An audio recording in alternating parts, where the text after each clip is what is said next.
प्रतिलेखन शुरू होगा 5 सेकंड में। स्टार्ट।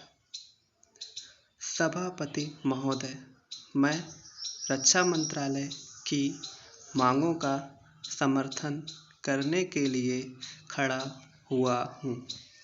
वर्तमान घटनाओं से पता चलता है कि संसार का हर देश अपनी सुरक्षा के बारे में चिंतित है और उसके लिए हर प्रयत्न कर रहा है। इस दृष्टि से अन्य देशों की तरह हमारे देश में भी रक्षा मंत्रालय का महत्व है। मुझे इस बात की खुशी है कि जहां अन्य मंत्रालयों की उनके पिछले साल के कामों के बारे में काफ़ी आलोचना हुई है, वहीं इस मंत्रालय की कम आलोचना हुई है। इससे पता चलता है कि इस मंत्रालय ने पिछले साल अच्छा काम किया है। मोटे तौर पर किसी भी देश की सुरक्षा नीति का लक्ष्य यह होता है कि दूसरे देशों, खास तौर से पड़ोसी देशों के साथ मित्रता के संबंध स्थापित हों और हम एक दूसरे के मामलों में हस्तक्षेप न करें। लेकिन उसके साथ यह भी जरूरी होता है कि हम अपने देश की सीमाओं और अखंडता की रक्षा करें। इसलिए हमारे देश का यह कर्तव्य हो जाता है कि हम अपने पड़ोसियों के कार्यों पर पूरी नज़र रखें, क्योंकि आज तक हमारे देश पर जो संकट आए वे हमारे पड़ोसियों से आए हैं।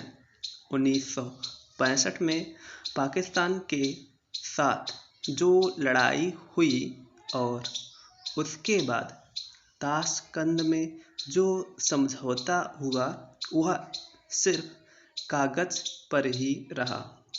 पाकिस्तान ने उस पर कोई अमल नहीं किया।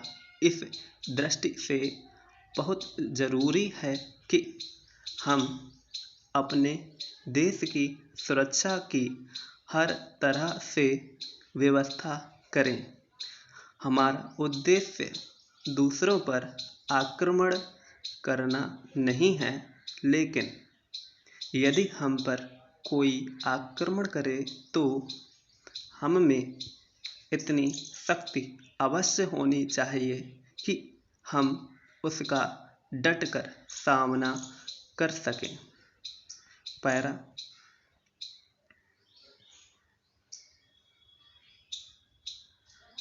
आप जानते हैं कि पिछले दिनों पाकिस्तान को अमेरिका और चीन से काफ़ी मदद मिली है। रक्षा मंत्रालय की रिपोर्ट में भी कहा गया है कि पिछले साल अमेरिका ने पाकिस्तान को 1500 करोड़ रुपए की फौजी सहायता दी है। आज जहां हम फौजी सामान के लिए अपने कारखानों की मदद से अपनी शक्ति बढ़ाने का प्रयत्न कर रहे हैं, वहां पाकिस्तान संसार के देशों से फौजी सामान खरीद रहा है।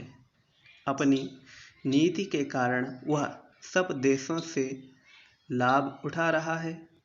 मेरा सुझाव है कि हमको भी अपनी शक्ति बढ़ाने के लिए संसार के अन्य देशों से अधिक फौजी सामान खरीदना चाहिए। आज तिब्बत की सीमा पर चीन की 1.5 लाख फौज खड़ी है। Thanks for watching our video. Please comment, like and share.